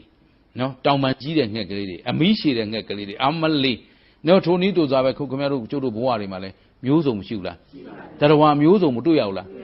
အဲ့ဒါစိတ်ဆန်းကျယ်လို့ပါတဲ့ပါတယ်ဒါဖြင့်စိတ်ဆန်းကျယ်လို့ကံဆန်းကျယ်တယ်ပြန်ပြောကံဆန်းကျယ်လို့အကျိုးပေးဆန်းကျယ်တယ်သိချလို့ပါကံဆန်းကျယ်လို့ကဲပြန်ပြောကြအောင်စို့စိတ်ဆန်းကျယ်လို့ကံဆန်းကျယ်တယ်ကံဆန်းကျယ်လို့အကျိုးပေးဆန်းကျယ်မှတ်မိပြီလားနောက်တစ်ခေါက်ဗျာစိတ်ဆန်းကျယ်လို့ကံဆန်းကျယ်တယ်ကံဆန်းကျယ်လို့အကျိုးပေးဆန်းကျယ်မှတ်မိပြီနော်ကောင်းပြီဒါဖြင့်ပြန်ကောက်မယ်ငါတို့အကျိုးပေးတွေဘာလို့ဆန်းကျယ်နေတာလဲကံဆန်းကျယ်လို့ဘာဆန်းကျယ်လို့ဟာဒီကံတွေကဘာလို့ဆန်းကျယ်နေရတာလဲစိတ်ဆန်းကျယ်လို့ကြိုက်တာဖြစ်ရင်အခုငါတို့တွေဘယ်လိုကာလမျိုးမှာပဲဖြစ်ဖြစ်အခုလိုကပ်ဘေးတွေကျုံတဲ့ကာလမှာပဲဖြစ်ဖြစ်နော်ကိုလောကကိုခန္ဓာလေးကိုငြိမ်းချမ်းအောင်လုပ်လို့မရဘူးလားကဲဘာငြိမ်းချမ်းအောင်လုပ်မလဲနော်အဓိကပါလဲစိတ်ဒါကိုမြတ်စွာဘုရားကိုယဟန်လေးတစ်ပါးဟောဘူးတယ်မေးဘူးတယ်မြတ်စွာဘုရားလည်းဟောဘူးတယ်နော်စာမှာတော့စတုကနိဗ္ဗာန်အင်္ဂုတ္တရနိကေနော်ဗျမနဝက်မှာလာတယ်အုံမက်က3တဲ့နော်အဲ့ဒီမှာပြောထားတယ်မြတ်စွာဘုရားတဲ့လောကကြီးကိုဘသူကဆောင်နေသလဲတဲ့နော်လောကကြီးဘသူနောက်လိုက်နေရသလဲတဲ့နော်လောကကြီးကဘသူအလိုတိုင်းဖြစ်နေတာလဲတဲ့နော်အတူချုပ်ပဲဟောလိုက်မယ်အဲ့ဒီမေးခွန်းမေးတော့မြတ်စွာဘုရားသိသဘောကျတာဗျကောင်းလိုက်တာတဲ့မင်းမေးတဲ့မေးခွန်းကောင်းလိုက်တာတဲ့အမေးသိဆုံးမေးခွန်းပဲกว่าတဲ့နော်တကယ်ဆိုအခုဟာရှင်ဘုရားရဲ့ယောဂစီဆန်းလိုက်တာဘာကြောင့်ဖြစ်နေတာလဲဟုတ်လားဒီလောကကြီးဘာလို့ကပြောင်းကမြန်ကမောက်ကမတပည့်တော်တို့ခေတ်ကြမှာ ခေကြီးကလက်မတင်လေးနော်အခုအုံတိုင်းဆိုလဲပြက်သွားနိုင်တယ်အကုန်လုံးကဟိုဗာလဲစွမ်းအားရှင်ကြီးတွေရဲ့လက်ထဲမှာစွမ်းအားရှင်ကြီးတွေဆိုတာဟိုအစွမ်းရှိကြတဲ့နော်လက်နဲ့ပိုင်ရှင်ကြီးတွေအကုန်လုံးကဘာကြီးကိုဖြန့်ချပြီးပြင်ဆင်ထားကြပြီခင်ဗျားတို့လည်းသိမှာသတင်းတွေရတော့ ready ပဲနော်ဟိုကလူယူတယောက်ကသာနှိပ်တော်လို့ပြောရင်ခလုတ်တစ်ချက်နှိပ်တာနဲ့အကုန်ပြည့်စည်တော့မှာနော်အဲ့ဒီမှာသူယူတယောက်ပါလာတာနဲ့သွားတော့မှာဒုက္ခရောက်တော့မှာအခုသူယူတယောက်ကြောင့်မင်းဒုက္ခရောက်နေကြပြီဒီတော့အားလုံးသိထားရမှာဒီစိတ်ကလေးဆန်းကျယ်လွန်းလို့ဟောဒီစိတ်ကလေးဆန်းကျယ်လို့ကံနေဆန်းကျယ်တယ်ကံဆန်းကျယ်လို့အကျိုးပေးဆန်းကျယ်တယ်အခုငါတို့လောကကြီးဆန်းကျယ်နေတာအရင်ခံသွားလိုက်တော့တကြောင်နဲ့သွားရင်စိတ်ပဲအားလည်းဗါလဲဒါဖြင့်အခုခင်ဗျားတို့မှာစိတ်မရှိဘူးလားအောင်မယ်တဲဟုတ်ပါလားစိတ်ရှိမှတော့သိတာပဲဟုတ်ပြီကဲခင်ဗျားတို့စိတ်တွေကောင်းနေလားဆိုးနေလားအခုဘာဖြစ်နေလဲကောင်းနေတယ်အခုဘာလုပ်နေကြတာတရားနာနေတာလေတရားနာနေတော့ဘာဖြစ်နေလို့ကောင်းမှန်းသိလားသိတယ်နော်ဒါပေမဲ့ခင်ဗျားဒေါသဖြစ်ဘူးလားဖြစ်ဘူးကြလားဖြစ်ဘူးတယ်နော်ဒါပေမဲ့ဒေါသဖြစ်နေတဲ့အချိန်ကောင်းလားဩသိတာပဲဒါပေမဲ့လောဘဖြစ်နေတဲ့အချိန်ရောသိကြတယ်နော်ကောင်းပြီအဲ့ဒီစိတ်မကောင်းတဲ့အချိန်ရောရှိဘူးလားရှိဘူးတယ်ကောင်းတဲ့အချိန်ရောဒါပေမဲ့အဲ့ဒီစိတ်တွေမကောင်းအောင်ဘယ်သူလုပ်နေတာလို့ဟောလာပြီနော်တို့တွေကအခုအကျိုးပေးမကောင်းတာကိုလိုချင်တာကောင်းတာလိုချင်တာအကဲအခုခစ်ဆိုးခစ်ရုပ်ခစ်ပြက်ကြီးကိုတို့တွေဒီတိုင်းပဲထားမလားကောင်းအောင်လုပ်ချင်လားလုပ်လို့မရဘူးလားဒီခစ်ကြီးပြက်နေတာဘယ်သူကြောင့်စိတ်ကြောင့်တခွန်းနဲ့ပြောလိုက်တော့နော်ဘယ်သူကြောင့်လို့စိတ်တွေပြက်စီးနေလို့လောကကြီးပြက်စီးနေတာစိတ်သာကောင်းရင်လောကကြီးလည်းသိကြလားအားလုံးကိုယ်တိုင်သိရမှာနော်ဥဒုမင်္ဂလာပြောသွားလို့ဆိုပြီးတော့မဖြစ်စေနဲ့ဖះဟောလို့ကျုပ်ကလည်းဖះဟောဓမ္မခန္ဓာတွေလေ့လာတယ်ဒါပေမဲ့ဖះဟောလို့ကျုပ်ပြန်ပြောရတယ်ဆိုတာမျိုးကိုကျုပ်ကမကြိုက်ဘူးကျုပ်ကိုယ်တိုင်ယုံကြည်ချက်အပြည့်နဲ့ပြောတာနော်အခုမြတ်စွာဘုရားဒီလိုဟောထားတယ်ဟုတ်တယ်ကျုပ်လေ့လာပြီးစာမှာဖတ်ကြည့်ပြီးစာပဲရှိတော့တာဟုတ်ပြဖះမှာမရှိတော့ဘဲနဲ့ဟမ်အဲ့တော့စာမှာဖတ်ကြည့်ပြီးဖတ်ကြည့်ပြီးလိုက်တော့စာအရကိုယ်တိုင်လက်တွေ့နော်လေ့လာကြည့်လိုက်တဲ့ဟာဟုတ်တယ်နော်လောကကြီးဆိုသူ့ဟာသူဘလောက်ကျဲကိုနဲ့ဆိုင်မှာကိုလောကကိုနဲ့မဆိုင်ရင်ကိုနဲ့ဘာမှမဆိုင်ဘူးဟုတ်တယ်နော်အဲ့တော့ဒီလောကကြီးကိုကောင်းအောင်ဆိုးအောင်ဖန်တီးနေတာစိတ်အလုံးသိသွားပြီနော်စိတ်လို့သိသွားတော့ဒီစိတ်ကိုပဲအခုပြန်သုံးသပ်ခိုင်းတယ်ဦးဇင်းမေးချင်လို့မေးတာမဟုတ်ဘူးဒီမကြီးရဲ့အခုခင်ဗျားတို့စိတ်ကောင်းနေကြလားဆိုးနေကြလားလို့မေးတာကိုယ်စိတ်ကိုသိဖို့လိုတာလေအဲ့တော့အခုမသိနိုင်ဘူးလားသိနိုင်ပါဘူးကောင်းပြီဒါဖြင့်ဒီစိတ်တည်ပြုပြင်လို့မရတဲ့တရားလားပြုပြင်လို့ရတဲ့တရားလားဟုတ်ပြီနော်ဒါတစ်ချက်နောက်တစ်ချက်စိတ်တွေဟာအလိုလိုကောင်းလာတတ်သလားကောင်းတတ်သလားဒါဖြင့်အလိုလိုရောဆိုးတတ်သလားဒါဖြင့်စိတ်ဘာလို့ဆိုးတာလဲလာပြီစိတ်ဘာလို့ကောင်းတာလဲဦးဇင်းအဲ့လိုဦးဇင်းအဲ့လိုတွက်တတ်တယ်နော်တို့ဓမ္မတွေလည်းအဲ့လိုပဲကိုတွက်တယ်လို့တွဲပြီးတော့ကိုယ်တိုင်သိစေချင်တာဗျဦးဇင်းငယ်ငယ်လေးကရင်သေချာတွက်ရတာဝါသနာပါလေနော်အခုလည်းဘယ်ဟာဖြစ်ဖြစ်တွက်ချက်ပြီးတော့ကြည့်အဲ့တော့ခုစိတ်ကိုကောင်းတာလည်းသိနိုင်တယ်မကောင်းတာလည်းသိနိုင်တယ်ဒါဖြင့်ကောင်းအောင်လုပ်လို့မရဘူးလားဟောလာပြီအဖြစ်ကမကောင်းအောင်လုပ်ရှင်ရောရတယ်နော်အခုတရားနာကြမယ်ဟေးဆိုတော့မင်းတို့စိတ်ထဲမှာဟာတရားနာပါတဲ့တို့တော့သွားအောင်မှာပဲဆိုတော့စိတ်ဆိုးလေးလားစိတ်ကောင်းလေးလားစိတ်ကောင်းပါအလိုလိုဖြစ်လာတာလားမဟုတ်ဘူးနော်ကိုယ်စိတ်စေတနာကနေပြီးတော့ကိုကကောင်းတဲ့ဘက်ကိုယက်တည်ခြင်းတယ်ဆိုတဲ့စိတ်ကလေးဟုတ်လားကောင်းပြီအဲ့တော့စိတ်ဘာလို့ဆိုးတာလဲစိတ်ဘာလို့ကောင်းတာလဲခုနဦးစင်မမေးလိုက်ဘူးလားမေးလိုက်တဲ့အဖြေကနော်ခင်ဗျားတို့ရှာဖွေနေရရင်ကြာနေလိမ့်မယ်မြတ်စွာဘုရားရှင်ကိုတော်မြတ်ကြီးလမ်းညွှန်ခဲ့တဲ့အတိုင်းပြောရရင်နော်မသိမှုအဝိဇ္ဇာမသိတဲ့အဝိဇ္ဇာကြောင့်စိတ်ဆိုးတာတဲ့အဝိဇ္ဇာဆိုတာ မေလျော်မှုပေါ့ဆမှုဟောပါတယ်ဟောမေရောရောပေါ်ပေါ်ဆဆနေတဲ့လူကကိုဒေါသဖြစ်လို့ဖြစ်နေမှလဲလောဘဖြစ်လို့ဖြစ်နေမှလဲစိတ်ဆိုးစိတ်ယုတ်တွေဖြစ်နေမှလဲဟောဟမ်အခုခမရတို့ကျုပ်တို့ကအဲ့ဒီမသိမှုအဝိဇ္ဇာဖုံးလွှမ်းပြီးတော့မသိလိုက်မသိပါသာနေရမယ်ဘဝလားသိနိုင်တဲ့ဘဝလားအေးအဲ့ဒါခမရတို့ကဝိဇ္ဇာဘဝဟောခမရတို့အကုန်လုံးအခုကဝိဇ္ဇာလေနော်အမရိဒါကိုမသိတော့ဗုဒ္ဓဘာသာတွေကဝိဇ္ဇာလိုက်ရှာတယ်ကျုပ်ကရည်ရှင်လိုက်တာလीနော်ဟိုထွက်ရပေါက်လူဘိုးတော်လူဝိဇ္ဇာလူရှာလိုက်ကြတာဝိဇ္ဇာဆိုတာအတိဉာဏ်ပညာကိုပြောတာအဲ့တော့ဒီစိတ်ကလေးမှာပဲတို့ကခွဲခြားဝေဖန်ခြင်းစိတ်ကိုဆိုးဝါးညှဉ်းနှွမ်းစေတဲ့လောဘဒေါသမောဟမရှိဘူးလားအဲ့ဒါမကောင်းတဲ့အပေါင်းပေါ်တယ်နော်အသောပနစေတသိက်လို့ခေါ်တယ်နော်ဒီဘက်ကစိတ်ဆိုတာတော့တကယ်တော့စိတ်ကအာယုံကိုတိတတ်တဲ့သဘောလေးတက်ပဲစိတ်ကအဖြူတယ်လေးဘာမှမရှိဘူးဘာမှမရောဒါပေမဲ့အဲ့ဒီစိတ်ကိုအယောင်ဆိုးနေတာစေတသိက်ဒါပေမဲ့အဲ့ဒါလိုလေးပြောရင်အဘိဓမ္မာသင်တိုင်းပြောတော့ကြာနေလိမ့်မယ်ကိုဘိတ်ကိုမကြော်နိုင်တော့ဘူးဖြစ်သွားပြီနော်အဲ့တော့အခုရိုးရိုးလေးပဲပြောမယ်စိတ်မှာမကောင်းတဲ့အပေါင်းအသင်းရှိတယ်ကောင်းတဲ့အပေါင်းအသင်းရှိတယ်ဒီဘက်ကတတိစေတသိက်ပညာစေတသိက်ဝရိယစေတသိက်မရှိဘူးလားအေးတရားပညာတတိဝရိယတမာတိဆိုတာဒါလည်းစေတသိက်တွေပဲအဲ့တော့အဲ့ဒီကောင်းတဲ့စေတသိက်တောပနနော်အလောဘအဒေါသအမောဟမရှိဘူးလားအဲ့ဒီစေတသိက်တွေကောင်းတဲ့စေတသိက်တွေကိုမွေးမြူမယ်ဆိုရင်ကောင်းတဲ့စိတ်ဖြစ်နိုင်မဖြစ်နိုင်ဟောလာပြီဒါဖြင့်တိကျဖြေမယ်ကိုယ်စိတ်ကိုပြင်လို့ရနိုင်မရနိုင်ဒါဖြင့်ကိုယ်စိတ်ကိုဘယ်သူပိုင်မှတ်ထားဒါရိုးရိုးလေးပဲနော်သမုဒိနယ်ကဒီလိုမပြောလို့တို့မရဘူးကိုယ်စိတ်ကိုပဲပိုင်နေကိုယ်စိတ်ရဲ့အရှင်သခင်ဟာကိုပါပဲဒါပေမဲ့အဲ့ဒီကိုကလောဘအာကြီးတဲ့ကို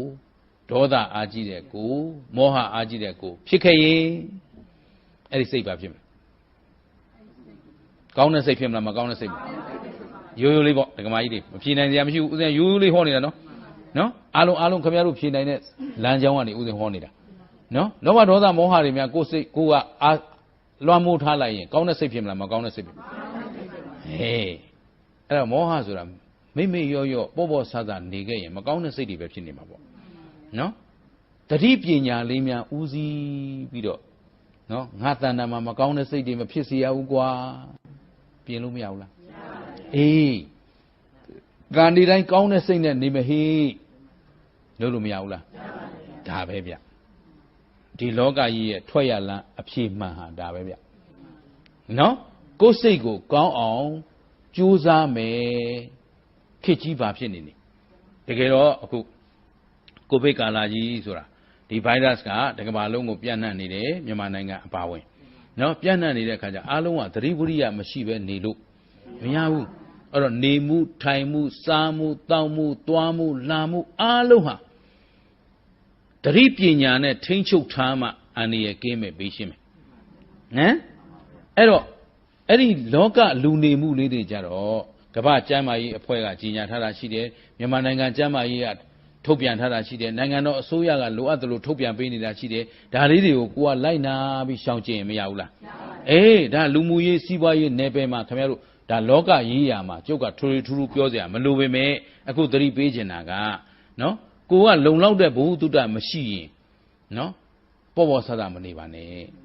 နော်မနေဘာဖြစ်ပါဦးဟဲ့ဘယ်သူမှမကူပါဘူးဟဲ့မလုပ်ပါနဲ့ကူးလိုက်ရင်သေမှာဟုတ်ပြီနော်အဲ့တော့သေခြင်းသို့သေမသေရင်နော်မလန့်ပပခံစားရမယ်အဲ့တော့မဝင်အောင်နေလို့မရဘူးလားကာကွယ်လို့မရဘူးလားအေးအဲ့ဒါလောကရေးရတယ်ဟာဒီရရှိသွားမယ်ပုံစံကနေမှုထိုင်မှုရောသွားမှုလာမှုရောစားမှုတောက်မှုရောပြောမှုဆိုမှုအရာရာတိုင်းဟာအဲ့ဒီ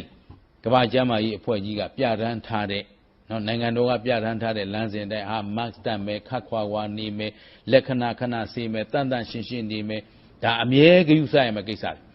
စီဝါရေးလောက်တာအစဒီတိုင်းပဲစီဝါရေးပုံစံတွေလည်းပြောင်းရတော့မယ်ကမ္ဘာအရေးမှာနော်ကမ္ဘာကြီးကကူးလူဆက်ဆံမှုအရင်လိုမလွယ်ကူတော့ဘူးမဖြောင့်တန်းတော့ဘူးနောက်ထပ်လည်းဘယ်လောက်ကြာအောင်မှမသိဘူး နော်အဲ့တော့စီးပွားရေးရလဲကိုနိုင်ငံကိုလူမျိုးကိုပတ်ဝန်းကျင်နဲ့ကိုရက်တည်နိုင်အောင်ကိုစူးစမ်းကြရမယ်နော်ဒါတွေကဖြစ်လာတဲ့အခြေအနေပေါ်မူတည်ပြီးတော့ပြုပြင်သွားကြရမယ်ဒါပေမဲ့အဲ့ဒီပြုပြင်မှုအားလုံးကိုဘာနဲ့တို့ကထိမ့်ချုပ်မလဲဆိုတော့စိတ်ကောင်းစေတနာကောင်းပါတယ်စိတ်ကောင်းစေတနာကောင်းဒါလေးပဲအထူးပြောချင်တာဦးဇင်းနော်စိတ်စေတနာကောင်းကောင်းသာထားရင်ဘယ်လောက်ကပ်ဘေးတွေဆိုကိုမှဆိုးလာစရာအကြောင်းကိုလောကကြီးပျက်စီးလာစရာအကြောင်းအဲ့တော့ကိုလောကကိုထိန်းကျောင်းနိုင်တာဘာလို့လဲကိုစိတ်ပဲနော်ဒီနေ့အဖြေပေးလိုက်ချင်တာစိတ်ဆန်းကျယ်ရင်ကံဆန်းကျယ်တယ်ကံဆန်းကျယ်ရင်အကျိုးပေးဆန်းကျယ်ဟုတ်ကဲ့လားအဲ့တော့တို့တွေကဒီဆန်းကျယ်တဲ့စိတ်ကိုပဲစိတ်ဆိုတာဒီတိုင်းလွတ်ထားရင်ကောင်းလာမလားအကောင်းဘက်ကိုသွားမလားမသွားဘူးနော်စိတ်အလိုလိုကောင်းလာတယ်လို့မရှိဘူးဒါဖြင့်လောကမှာဖရာအလိုလိုဖြစ်သွားလားယဟန္တာကြီးတွေအလိုလိုဖြစ်သွားလားမဖြစ်ဘူးနော်သူတို့ဘာလို့ဖရာဖြစ်သွားလဲသူ့စိတ်ကိုသူကောင်းစွာထိန်းကျောင်းနိုင်လို့ဟုတ်ပြီနော်ယဟန္တာကြီးတွေဘာလို့ယဟန္တာဖြစ်သွားလဲသူ့စိတ်ကိုထိန်းကျောင်းနိုင်လို့ဒါဖြင့်လောကမှာဘာလို့အေးချမ်းနေကြတာလဲစိတ်အေးအောင်နေနိုင်တဲ့လူအေးတယ်စိတ်ကပူလောင်နေတဲ့လူအမြဲတမ်းပူလောင်နေတာနော်မိသားစုထဲမှာပဲကြည့်အေးအောင်နေတဲ့လူကအေးနေတာပဲပူအောင်နေတဲ့လူကဘယ်လိုကြည့်ပူနေတာဟုတ်ကဲ့လားသူများပူခိုင်းလို့ပူတာလားသူ့စိတ်ကပူနေတာကိုယ်စိတ်ကိုငြိမ်းချမ်းအောင်မနေတတ်လို့ပူတာဗျဟုတ်ပြီနော်အဲ့တော့အားလုံးသိစေချင်တာနော်ဒီစိတ်သည်ပြုပြင်လို့မရတဲ့တရားလားပြုပြင်လို့ရတဲ့တရားလားယုံသလားအခုလက်တွေ့ရောကိုယ်စိတ်ကိုကောင်းအောင်လုပ်လို့မရဘူးလားဗျာအဲ့ဒါအဖြေပဲဗျာနော်အဲ့တော့ကုသိုလ်စိတ်ကလေးတွေနော်အခြေခံအဖြစ်အလောဘ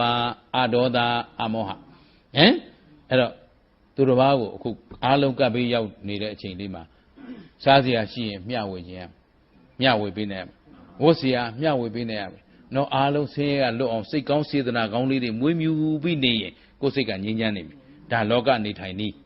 ဟုတ်ပြီနော်အလိုရမဲ့ကြီးလွန်ပြီးတော့သူများဒုက္ခရောက်နေတဲ့အချိန်မှာရအောင်ကွ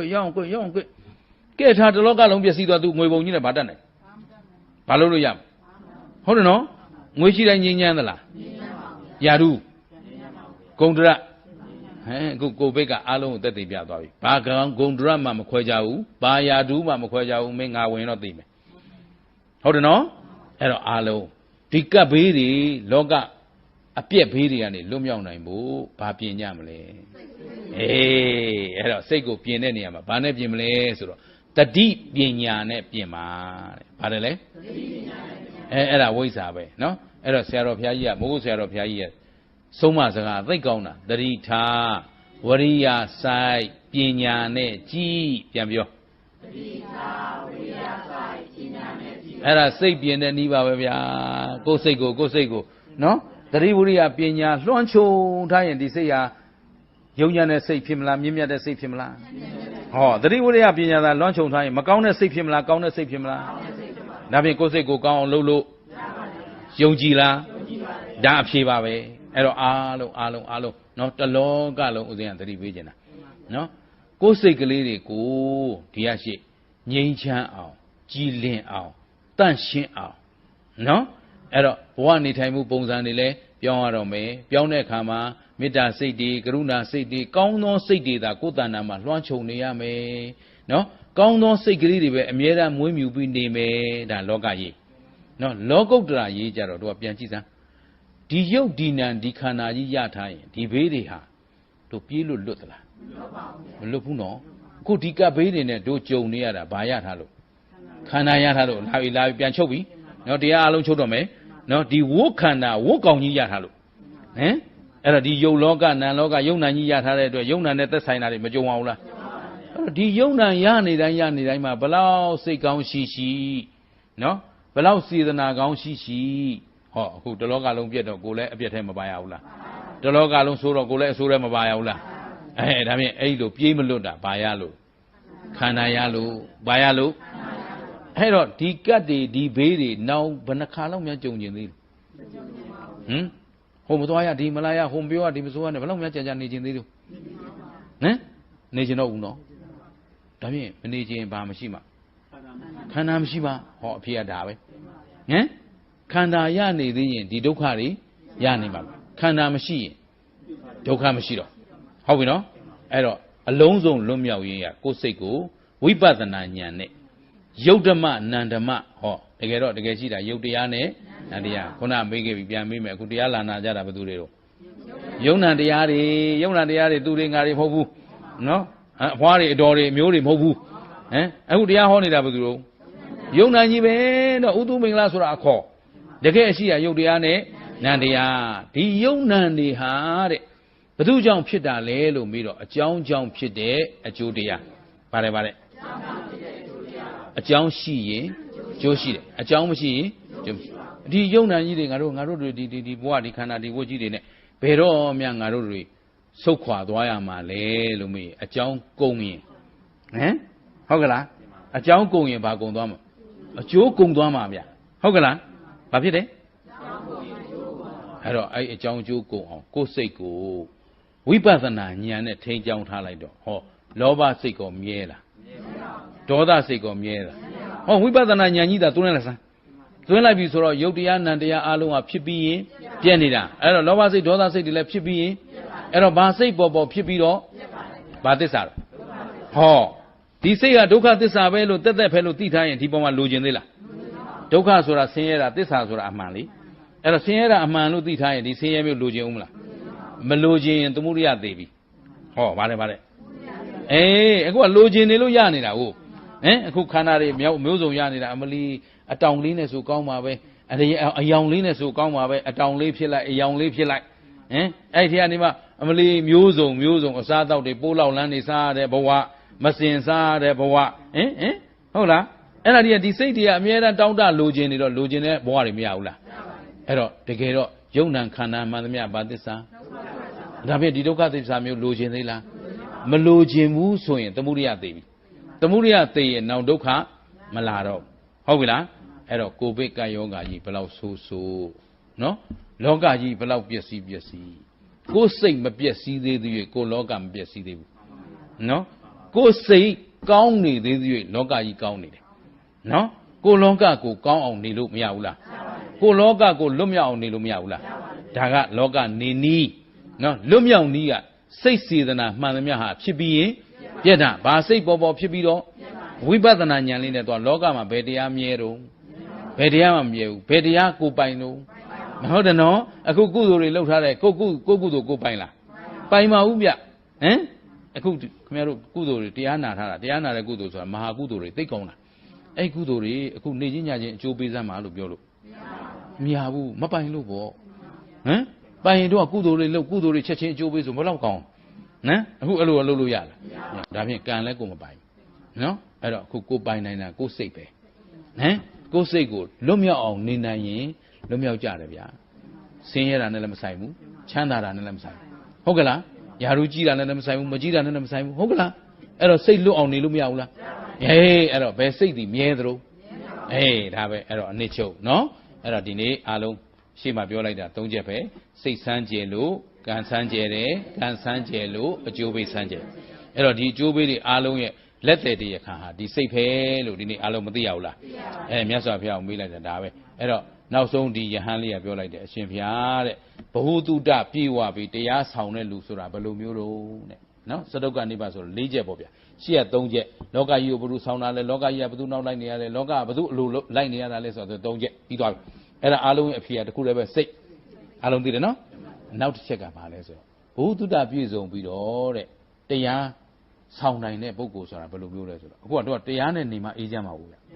နော်အဲ့တော့ဘုဒ္ဓဆိုတာအခုငါတို့ကြားဘူးထားပြီငါတို့ရှိတာယုတ်တရားနဲ့နန္တရားအဲ့ဒါမှတ်ထားအဲ့ဒါဘုဒ္ဓဟမ်ဒီယုတ်နံကြီးကဘာသစ္စာအောင်းမလေးအဲ့ဒါဘုဒ္ဓပုဂ္ဂိုလ်တွေနော်ဘုဒ္ဓပြည့်စုံနေပြီးသားပုဂ္ဂိုလ်တွေအဲ့ဒီပြည့်စုံနေတဲ့တရားကိုကိုယ်တိုင်မမေ့မလျော့ဆောင်ထားရင်ဒါတရားဆောင်သူဖြစ်တာပဲနော်အဲ့တော့တရားအဝေးကြီးသွားစရာရှာစရာမလိုဘူးနော်ကိုယုတ်ကိုနံကိုကြည့်လိုက်ဘာသစ္စာကြီးတော့မြဲတဲ့တရားလားမမြဲတဲ့တရားလားကိုပိုင်တဲ့တရားလားမပိုင်တဲ့တရားလားဒါလေးမပြတ်နှလုံးသွင်းနေဒါတရားဆောင်သူပဲကွာဟောငါဖះဟောကြတယ်တဲ့တုတ်တွေဂေယတွေဝေယကရဏတွေဥဒန်းတွေပါဠိတော်တွေမျိုးစုံရှိပါတယ်တဲ့အဲ့ဒီမျိုးစုံတွေကတဂါထာတပုတ်ကလေးပဲနာဘူးပါတဲ့အဲ့ဒါဘုဒ္ဓပုဂ္ဂိုလ်ဖြစ်ပါတယ်တဲ့ အဲ့ဒီနာဘူးတဲ့တရားတပုတ်ကလေးကိုဆောင်းထားရင်တရားဆောင်သူဖြစ်ပါတယ်တဲ့ကဲတရားဆောင်ရင်ဒီစိတ်ငြိမ်းချမ်းနိုင်မငြိမ်းချမ်းနိုင်အဲ့တော့ဒီစိတ်ကိုတို့ကတရားနဲ့ထုံမွှမ်းထားမှသာလျင်နော်ငြိမ်းချမ်းတဲ့လောကตาရတဲ့လောကလွတ်မြောက်တဲ့နော်လောကပိုင်ရှင်တွေဖြစ်မယ်ဟုတ်ပြီလားကိုယ်စိတ်ကိုပြုပြင်ထိန်းကျောင်းတာထက်ကောင်းတဲ့တရားလောကမှာအဲ့တော့ဒီနေ့အကောင်းဆုံးတရားပေးလိုက်ပြီဟုတ်ပြီနော်အဲ့တော့စိတ်သာကောင်းအောင်လုပ်နိုင်ရင်လောကကြီးကောင်းတယ်အဲ့တော့စိတ်ဒီပြင်မရတဲ့တရားလားပြင်ရတဲ့တရားလားမပြင်မဲကောင်းမဲ့တရားလားပြင်မကောင်းမဲ့တရားလားအဲ့ဒါလေးလည်းမှတ်ထားအောင်နော်စိတ်လို့ပြောရတာ तू ကလက်တယ်တရားခံဖြစ်နေတယ်တကယ်တော့စိတ်ဆိုတာစိတ်က तू က तू နေတာနောက်ကစေတသိက်တွေနော်စေတသိက်မှာသတိပညာစေတသိက်တာနဲ့သာနေနော်တတိထားဝရိယာဆိုင်ပညာနဲ့သာကြည့်ပြီးနေနိုင်ရင်ဒီကပ်ဘေးအားလုံးကလွတ်ပါပြီဟုတ်ပြီလားအဲ့တော့ဒီခန္ဓာချုပ်ငိမ့်ရုပ်သိမ်း၍နော်အရိယသစ္စာအမှန်ကိုမျက်မှောက်ပြုအောင်ကဲအာယုံပြုပြီးတော့လိုက်ဖြစ်လိုက်စမ်းပါဒီယုံနံခန္ဓာပါသစ္စာဟုတ်ပြီသိတဲ့ဉာဏ်ကမေဃသစ္စာမေဃသစ္စာလာတော့လောဘဒေါသမောဟတွေလာသေးလားမကောင်းတဲ့စိတ်စေတသိက်တွေလာအောင်မလားမလာရင်သေတာကသမုဒိယသစ္စာသမုဒိယသေပြီဆိုတော့အကြောင်းသေပြီဆိုမှတော့အကျိုးလာအောင်မလားနောင်အကျိုးခန္ဓာမလာတာကနိရောဓသစ္စာအဲ့ဒီသစ္စာ၄ချက်ကိုကိုယ်ပိုင်ဉာဏ်နဲ့ကိုယ်တိုင်တပြိုင်တည်းစိုက်မက်ဆိုင်ဖို့ဝင်နိဗ္ဗာန်မြင်နိုင်ကြပြီးတကလားဒီဘဝဒီခန္ဓာဟောဒီကပ်ဘေးဒုက္ခနေ